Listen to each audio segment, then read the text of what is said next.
Hi everyone, thanks for joining me. I thought I would do another update on my big rig group build entry, which as you know is the M19 tank transporter from Matchbox. The actual M19 itself is practically done. What I'm going to do is put a matte coat over it, add the windscreens to it, fix the doors, and then do a bit of streaking, weathering down this panel there. But I don't know whether you can tell from this shot, but the doors don't fit very well. There's quite a bit of a gap, either around the top here or here. And the way I'm going to get around that is to have the doors open so that you won't even notice that they don't fit particularly well.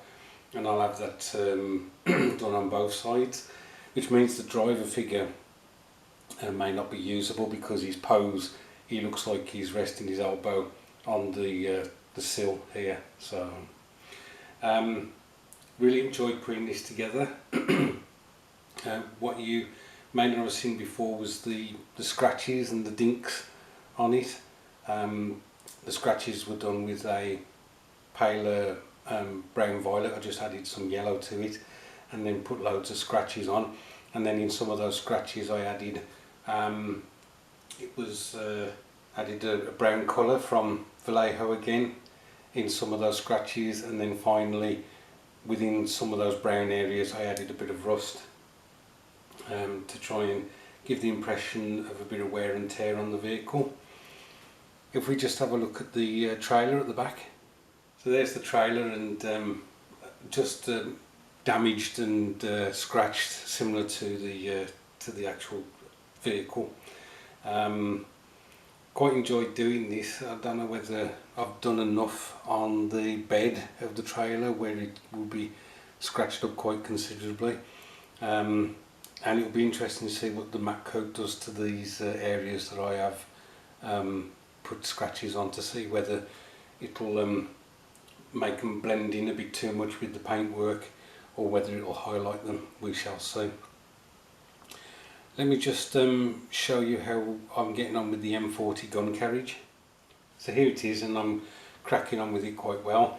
I don't know whether I showed you that the gun and the base I managed to build up separately to the rest of the vehicle, and so I was able to paint this all separately and get into the nooks and crannies on the cab area, if you like, the crew area. When the paint was dry, again using the brown violet from Vallejo, I slid the base back in, and when I was putting the gloss varnish on, I wanted to slide it back out, but unfortunately the layers of paint on the edges must have been thick enough to so that the gun is now actually wedged in. I can't get it back out, but not a problem. Just use a brush to get the clear floor polish on the vehicle itself. You can see down here where I've done the battle damage. It's got a road wheel missing, and part of the drive sprocket teeth are missing, and we've got some damage on the front mudguard here. So that's, I'm trying to represent that it hit a mine or something. I was going to have a track on the other side, so there was going to be no track this side, but a track going obviously around the wheels on the other side, but I decided to leave the tracks off both sides. I thought that even though this one was damaged and had been blown off, they would take this one off for ease of getting it onto the back of the vehicle, because it would be winched up, and the road wheels would take it up onto the trailer, whereas if they left a track on, it would make it more difficult. That's my thinking anyway.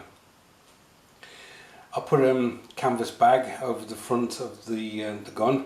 One of the reasons for this was that this barrel is a bit misshapen, and it's actually oval in section rather than circular, and so because it's solid plastic, if I was to drill a hole to represent obviously the inside of the barrel itself, you would have an oval section with a round hole in it, and it would just, I think it would point to the fact that the barrel was misshaped.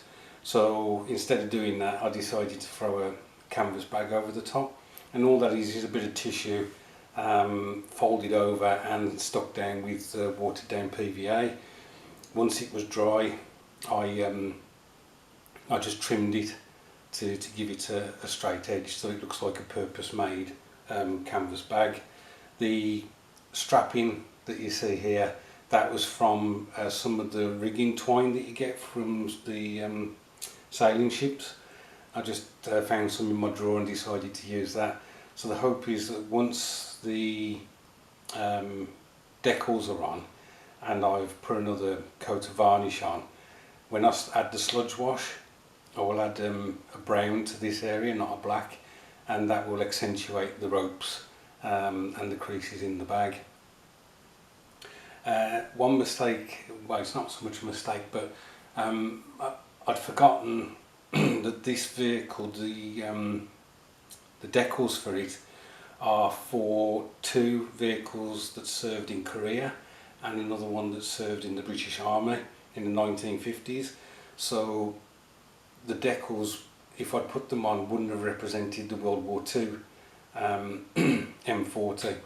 So all I'm going to do is I will use the USA reference number that goes on the back here.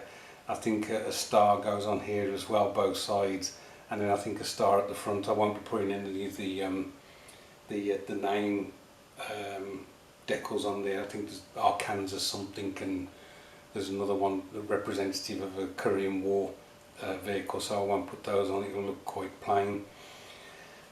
So once the decals are on and it's gloss varnish to seal those in, the sludge wash goes on, wipe that off, and then I'm hoping again to get this streaking effect on these large areas and possibly on the gun barrel a bit.